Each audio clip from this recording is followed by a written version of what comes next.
uma mulher resiliente, com uma história inspiradora. Ela transformou o pior episódio da sua vida em uma missão.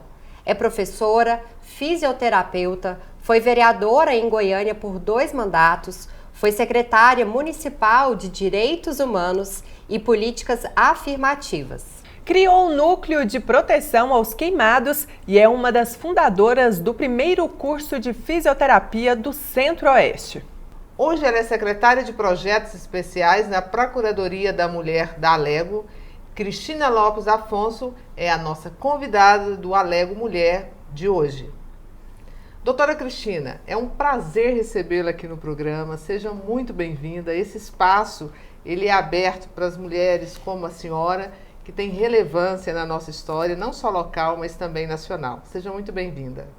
Eu que agradeço o convite, honor é ser entrevistada por 3 profissionais aqui no estúdio da Alego, no Alego Mulher. É uma honra para mim participar desse programa e poder levar aí informações, mensagem, estímulo, né?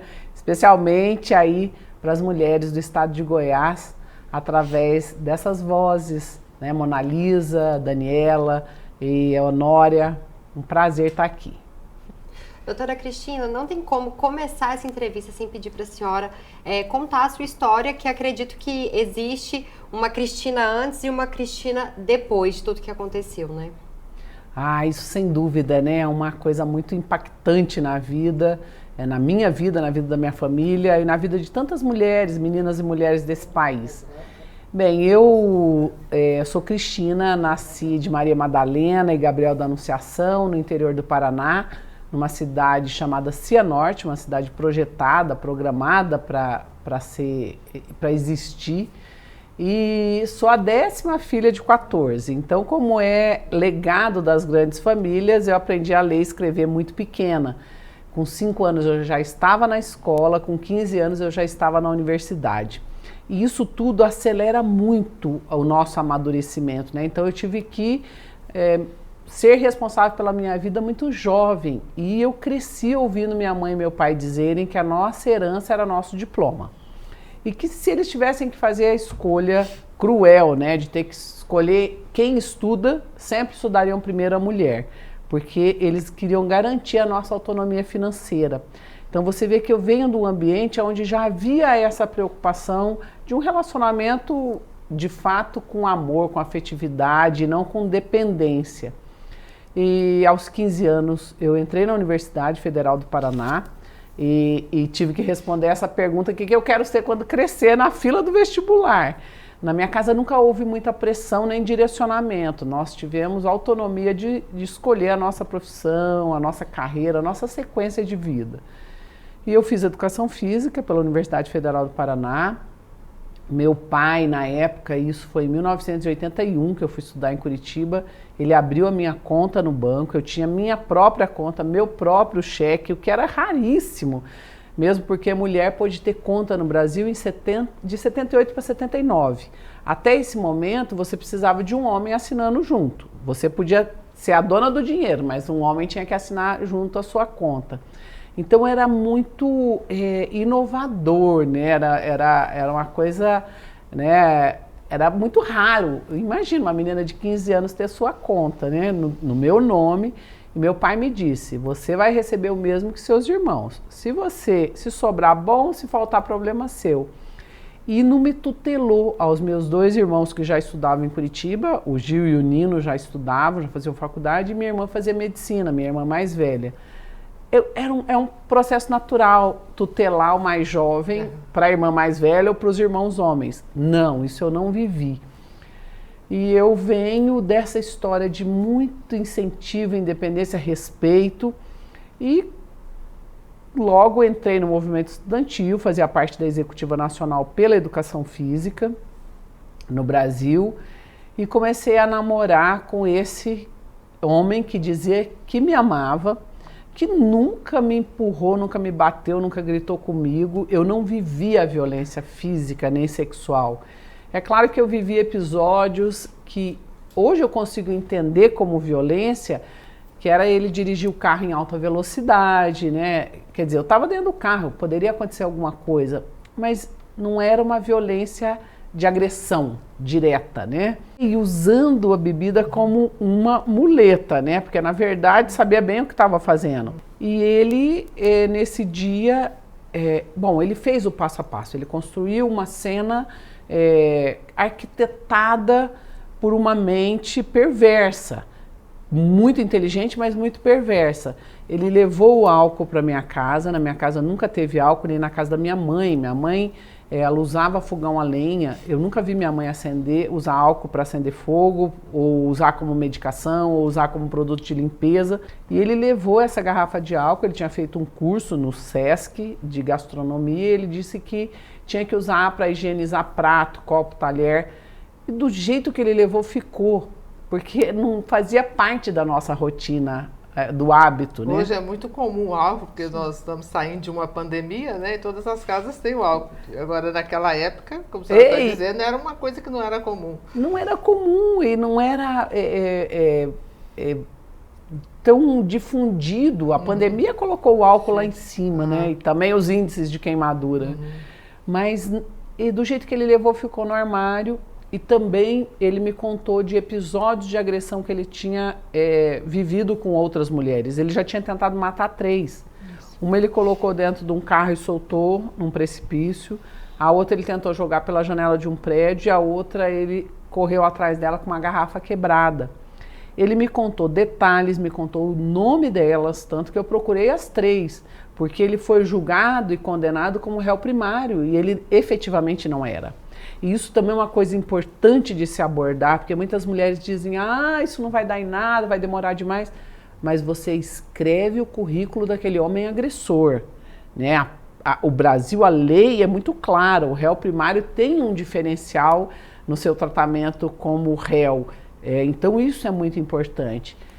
E ele, porque isso também foi uma coisa, Mona Lisa, que muita gente falava, como que você não reagiu? Porque eu sempre fui uma pessoa de atitude, determinada, então para todo mundo era um susto. Já estava numa faculdade? Já fazia faculdade, já cuidava da minha vida, já tinha minha conta. Mas é onde a gente vê que qualquer tipo de mulher, estudada ou não, de classe social mais alta ou mais baixa, está sujeita, principalmente o abuso psicológico, né? Que é algo que te deixa sem saber, né? Como reagir mesmo. A gente parece que nasce com um selo já aqui no Brasil, né? Sujeita a violências de diversas formas, é assustador. Não há rede de proteção com garantias nesse país, não há. Eu atendo várias mulheres de várias camadas sociais, cor de pele, corpos diversos, todas sofrem. Então, é uma coisa que não há vacina, Eu acho que a vacina é a educação, esses debates, nós também nos entendermos, como pessoas que não precisam aguentar aquilo, porque a gente também, a mulher é moldada para suportar, já começa pelo parto. Então a gente precisa ter esse também entendimento de que tem limite, tem que pôr limite, E você estava falando da questão do álcool, que ele tinha levado um álcool para sua casa. E aí no dia 6, nós almoçamos, ele não quis comer, e aí ele tinha me entregado um pacote que ele dizia que ali tinham os produtos que ele ia usar para o suicídio, E ele me pediu para guardar. E depois do almoço, já tudo organizado na cozinha, ele foi até a cozinha e me pediu o tal do pacote. Eu falei, pensa bem, pensa na sua mãe, pensa no seu pai, tentando argumentar. Quando não tinha mais argumentos, eu fui buscar esse pacote. Quando eu fui buscar o pacote e voltei, ele tinha trancado uma das portas. E ele foi tão atento ao movimento da casa, que a minha amiga já tinha saído com a irmã dela, e meu irmão ainda estava em casa. E ele só tentou quando meu irmão já tinha saído de casa. Ele ouviu meu irmão saindo e ele jogou o álcool. Quando eu entreguei o pacote, aí a conversa mudou totalmente. Ele começou a falar que eu não confiava em mim, que eu não confiava na minha beleza, porque que eu estava usando brinco. Uma coisa totalmente fora, do contexto. E aí foi quando ele jogou o álcool, e se eu jogar um copo d'água, assusta. Eu assustei, comecei a andar para trás. foi quando ele me perguntou, e se eu te matar? Foi a primeira vez que ele me ameaçou. E ele começou a riscar palito de fósforo e não pegava fogo. E tinha muito álcool no chão, né? E meu irmão já tinha saído, já tinha trancado a porta quando o terceiro palito incendiou. E é tudo muito rápido, eu comecei a gritar que eu já tinha tentado abrir a porta e estava trancada. Meu irmão teve que voltar as escadas, abrir a porta, destrancar, arrombar a porta da cozinha onde eu estava para me socorrer. Então isso tudo foi... o fogo é cruel, né? Foi uma rapidez. E meu irmão fez exatamente o que tem que fazer. Ele me abraçou com uma coberta grande, né? Onde não tem oxigênio, não tem fogo, né? Ele abafou o fogo e me levou para o chuveiro. Ele me resfriou, né? Que é exatamente o que tem que ser feito. Eu já não conseguia mais estender o braço, né? A queimadura, o processo fisiológico é muito rápido, aumenta a permeabilidade capilar, você começa a inchar de uma maneira sobrenatural, é assustador. E ali ele me levou para o hospital e a gente foi, eu fiz o curativo, ele ainda foi ao hospital, tentou pulsionar a minha veia, e aí que eu desesperei, falei, tem um remédio que vai matar, ele veio terminar de me matar, e aí foi uma loucura, aí chamou polícia, chamou todo mundo. Eu sei que eu fiquei 4 dias internada lá, um médico amigo da família sugeriu que eu viesse para Goiânia em 1986, né? No dia seguinte ele sugeriu, o crime foi dia 6, dia 7 ele falou, leva para Goiânia, minha família conseguiu organizar tudo, né? No dia 10 de fevereiro de 86 eu embarquei para Goiânia, com todo mundo, toda a equipe tentando desmotivar, ela vai morrer, ela não chega viva, ela morre no caminho, que loucura é essa que vocês estão fazendo, o que vai fazer em Goiânia, né? Com 85% do corpo queimado, não é isso, doutora? 85% e assim, com a morte já definida ali, o prognóstico era morte, mandaram chamar meu pai, minha irmã que é médica, eles ainda tentaram convencer minha irmã, você é médica, você sabe que não tem chance, o melhor que vocês fazem é organizar o velório dela, desse jeito. Foi muito doido. A senhora estava consciente? Super consciente, mas é claro que eu não sabia de nada. E eu, assim, achava que eu ia ficar... Não, isso aqui dói mesmo, é ferida, né? Eu tinha visto o que estava acontecendo. E eu queria andar, queria sentar, e eles não deixavam. Isso foi desesperador para mim, que... Imediatamente quando eu cheguei, e meu irmão me perguntou, Cristina, tem um hospital em Goiânia, sua trota tá queimada, você quer ir para lá? Eu falei que era agora, porque eles não me deixavam sentar, não me deixavam tentar andar. Então eu queria melhorar. Eu só queria, eu falei, gente, eu preciso me mexer, senão eu não tenho como sair disso aqui, né? Então foi muita loucura, nós chegamos em pleno carnaval em Goiânia, a Praça da Cirrose acontecia o carnaval, que é a praça onde o pronto-socorro para queimaduras existe, né? E o médico me perguntou, o que você quer fazer? Eu falei, eu queria mesmo era estar nesse carnaval, né? Mas já que eu não posso, podia ligar a televisão. Então, assim, eu sempre tentando contribuir muito. E ele falou para os meus irmãos, eu sinto muito, vocês trouxeram uma maca, vocês vão levar um caixão, porque ela está contaminada. E era uma coisa que meu irmão não sabia, portanto, não passou essa informação. Mas eu já estava com pseudomonas em estado avançadíssimo. O que é isso? Infecção? É uma bactéria, ela ficou muito famosa por causa do Tancredo Neves, né? Foi a bactéria que acabou aí levando ao óbito o Tancredo, que é a pseudomonas. Então, na época, era assim, era como você dizer, tá morta, né? E isso tudo, né, poderia ter impedido até essa informação de me trazer. Meus irmãos não sabiam, então...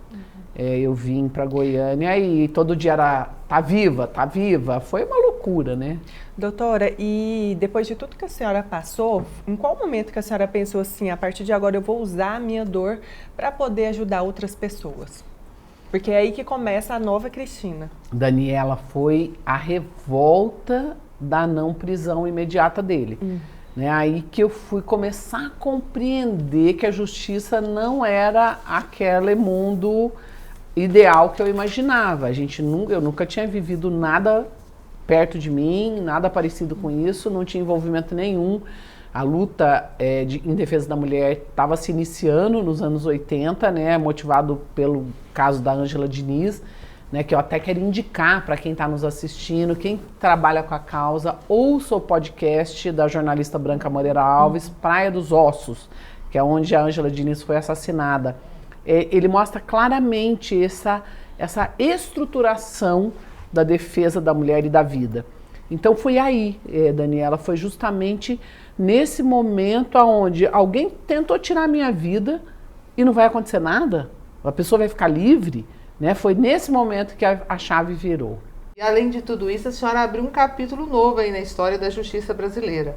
O homem que tentou matá-la, ele foi julgado, foi a júri inclusive popular, foi sentenciado, foi condenado a uma pena de 21 anos de prisão. Uma coisa muito grande para aquele momento, né? Exemplar, doutora, porque nós nem tínhamos ainda a Lei Maria da Penha. Como a senhora se sente em relação a isso? Isso fez com que novas leis surgissem de proteção à mulher. Até então não tinha nenhuma lei específica, né, em relação à violência contra a mulher. Isso havia um precedente? De que maneira que a senhora vê a história da senhora sendo um exemplo nessa questão da punição? O meu caso é muito estudado dentro das faculdades de Direito, né? Tanto a condenação criminal quanto a condenação civil, né? Criminalmente, o que se projetava, primeiro era um julgamento para lá de 10 anos, né? O que também não aconteceu. Ele foi julgado e condenado em janeiro de 89. O crime foi em fevereiro de 86, então 3 anos depois ele estava em júri popular. Já foi um diferencial enorme. Eu tive apoio de muita gente da opinião pública e o que trouxe um diferencial enorme foi o Niki Lauda, então bicampeão de Fórmula 1 e que me convidou para ir para Viena. Niki Lauda já tinha sido queimado num acidente gravíssimo na pista de corrida e ele voltou a correr. Então ele me falou isso pessoalmente, né? É como se você voltasse a conviver com o seu agressor, né? Eu voltei a conviver com aquilo que tentou me matar. E ele gerou um movimento internacional muito forte, né? Eu fui uma vez a Nova York nesse período e fiz o 60 Minutes, que é um programa parecido com o Fantástico, né? E fiz vários programas em Viena, na Alemanha. Então isso trouxe para o caso, levou o Fantástico em Viena. Então para o Brasil era muito ruim naquele momento, já vindo de um episódio de um julgamento novo do Doca Street, ainda não condenar um agressor que tenta matar a sua mulher usando álcool e fogo. Então isso trouxe uma velocidade para o caso enorme, mas ainda assim todos os grandes juristas, e eu tive um contato muito grande com o Arthur Lavigne, fiquei hospedado no apartamento dele, o movimento de mulheres me acolheu muito, a Branca Moreira Alves, assim, essas mulheres estiveram no júri, mas o cálculo era o seguinte: ele vai ser condenado à pena mínima, que eram 12 anos, ele vai cumprir 1/3, que era 2 anos, que ele já tinha cumprido em prisão especial, porque quando a decisão de ir para júri popular aconteceu, ele foi preso na noite. O delegado de polícia pegou a decisão, foi atrás de mim e conseguiu prender ele na madrugada, porque ele disse que se o dia amanhecesse, o advogado dele ia ficar sabendo, ele ia fugir do Brasil. Porque também era comum a pessoa fugir. E aí ele foi preso e foi designado para o Hospital Militar do Paraná. As enfermeiras abraçaram o hospital e disseram que se ele entrasse, elas saíam, ou seja, o hospital não existiria, né, sem mulheres. E ele vai então para o Corpo de Bombeiros. E o que significava isso? Ele ia sair livre do tribunal. Falei, bom, eu não quero pensar nisso agora, eu estou acreditando na condenação exemplar, acreditando na justiça brasileira, e de fato isso aconteceu. E isso foi, assim, né, um dado, uma condenação muito comemorada, muito utilizada como jurisprudência, e ele foi condenado a 21 anos. Vejam a importância de não ser réu primário. Cai para 14 anos, cai para 1/3 já de cara porque ele era réu primário. Então isso é muito importante as pessoas compreenderem isso. Mas de toda forma, foi um caso marcante na história da condenação. A primeira entrevistadora do Fantástico foi a Helena de Gramont, que faleceu esses dias. A Helena tinha perdido a irmã assassinada, a Eliane de Gramont foi assassinada por um goiano, né, cantando no bar. Ela levou 3 tiros no rosto, né, do Lindomar Castilho. Então, para Helena, o tema era muito sensível, ela se dedicou muito. Então, foi constituindo uma rede de apoio. A jornalista Mara Régia, que é da Rádio Nacional, até hoje eu participo do programa Viva Maria, ela me entrevistou na Rádio Nacional no Rio. Então, a gente foi criando essa rede de apoio com a imprensa, com a opinião pública, com atores, com atrizes, que me ajudaram muito em todo esse processo, né? E eu me sinto, Honória, utilizando a minha dor, aquilo que eu vivi, em benefício de mais pessoas, né? Porque muita gente, eu vejo isso como profissional, fica trancado dentro de casa chorando. E isso, né, é claro que a mudança de imagem é muito forte, mas eu não conseguiria ficar quieta. Então, o que eu vejo é a minha dor pessoal e familiar a serviço das meninas e mulheres desse país. Doutora Cristina, falando agora um pouco sobre política, eu tenho 2 perguntas. Uma, será que se tudo isso não tivesse acontecido, a senhora ainda tomaria o rumo da política? E se em algum momento, durante a campanha e também enquanto a senhora estava com o mandato, se a senhora se sentiu limitada ou se sentiu vítima de algum preconceito, porque a gente sabe que a política é um ambiente que ainda tem muito mais homens do que mulheres. Olha, Mona Lisa, a carreira política acho que está no meu sangue, né? Porque eu sempre fui a oradora de turma nas formaturas, eu sempre fui presidente de grêmio, presidente de associação e fui líder do movimento estudantil. Eu e o Kiko, nós éramos as 2 pessoas que representavam o Paraná para o Brasil na educação física. Então, acho que isso seria natural, né? Uma coisa que sempre teve comigo. E a minha geração, ela foi construir a sociedade civil organizada. A gente lutou muito pela redemocratização. Quando se conquistou a redemocratização desse país, a gente acreditou que você vota, Daniela vota, Honória vota, tá tudo ok. Então a gente pensou, a escolha é democrática, eu vou organizar a sociedade civil, e a gente foi montar fundações, associações, né? Depois vieram as ONGs, as OCIPs. Então eu parti muito para esse trabalho da sociedade civil, e aí nesse caso, como sobrevivente de queimadura, sobrevivente de crime contra a mulher, meu trabalho foi na área da queimadura, né, fundando o Núcleo de Proteção aos Queimados, fundando a faculdade de fisioterapia, né, o curso de fisioterapia no Centro-Oeste brasileiro, com as disciplinas de queimaduras. Então minha direção foi política dentro da sociedade civil, até o momento em que tudo falava, não, isso aqui não pode porque não é lei, isso aqui não pode porque tem impedimento de lei, isso não é específico. Eu falei, ué, então vamos fazer a lei. E foi quando eu acordei para essa realidade da política eleitoral, que precisa ser melhorada, e para ela melhorar nós precisamos de pessoas que contribuam de fato, e nós precisamos de representações equilibradas. Do jeito que o Brasil está, a representação é muito desequilibrada. Por isso que nós temos tanto desequilíbrio nas políticas públicas, nas obras públicas, na condução, né? E como vereadora, né, já entrei mais madura, né, com mais experiência, então isso também faz a diferença. Os homens, eles, a partir do momento que você tem clareza na sua explicação, eles vão se somar à sua causa.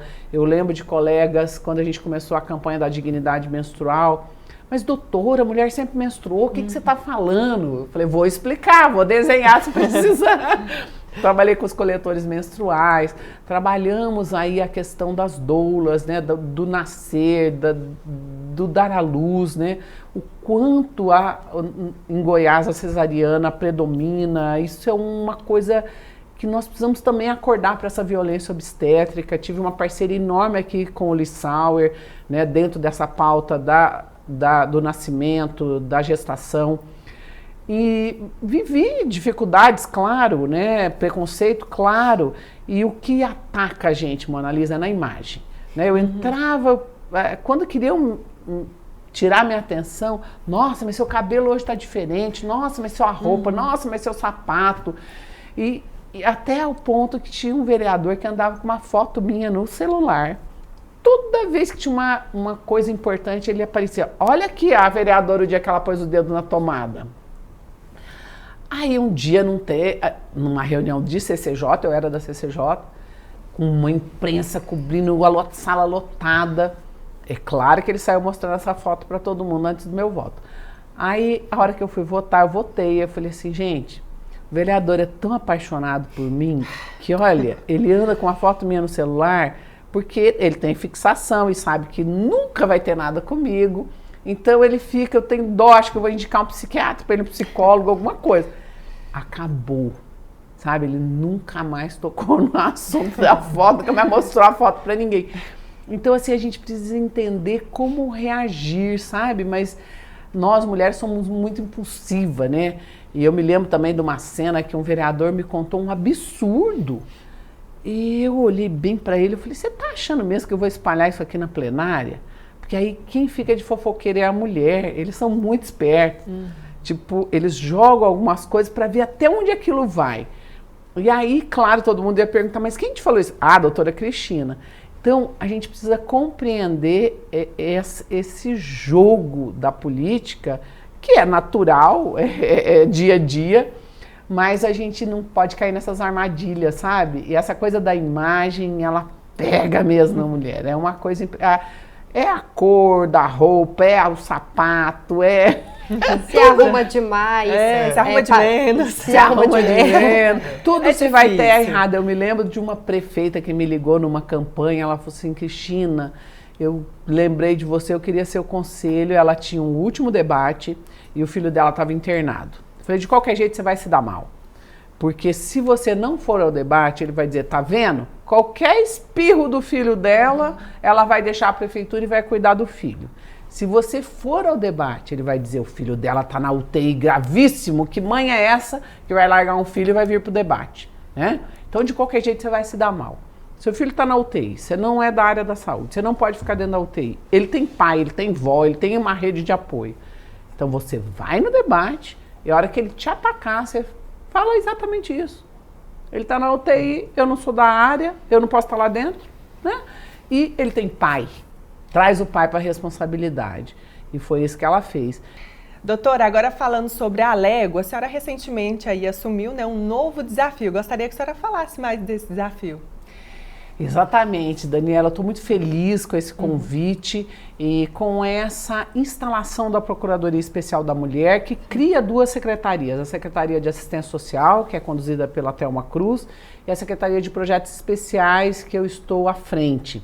É uma pauta que vem sendo trabalhada por várias deputadas que passaram por essa casa. Eu acompanhei muito a Denise Carvalho, que me concedeu o título de cidadã lá em 94, e eu sei da luta de Isaura Lemos, Leda Borges, Adriana Corse, foram muitas que tentaram, e essa instalação foi feita na presidência do Bruno Peixoto, com o apoio e uma articulação muito forte da deputada federal Flávia Moraes e do deputado George Moraes, e a gente constituiu com essas duas secretarias. E a Secretaria de Projetos Especiais abre várias possibilidades. Trabalhar com formação política, trabalhar com a questão da dignidade menstrual, com o Parlamento Jovem, que eu fui autora na Câmara e já está rodando aqui na Alego e eu participo. E a gente pode desenvolver uma série de atividades, campanhas e propor, né, leis que possam, de fato, estabelecer políticas públicas de apoio e de incentivo à mulher, de potencialização. Então é isso que a gente está aqui, aceitei esse desafio e nós estamos aqui trabalhando com um apoio muito grande do presidente e das 4 procuradoras, né? A Rosângela Rezende, que é atualmente, e teremos na sequência aí a Bia, a deputada Zeli e a deputada Vivian Naves. Então é um prazer estar aqui, poder somar com essas 4 deputadas e ajudar no trabalho delas aí dentro do que a gente pode participar e ajudar, eu estou pronta para o desafio. Doutora, chegamos ao fim de mais um programa. Obrigada aqui pela participação no Alego Mulher e seja sempre muito bem-vinda. O prazer é meu e é só convidar que eu tô aqui com a maior disposição. Quero agradecer toda a equipe também, a maquiadora Carol, foi ultra gentil, cuidadosa. É um prazer estar na Alego Mulher. O Alego Mulher fica por aqui, continue acompanhando a nossa programação e até a próxima.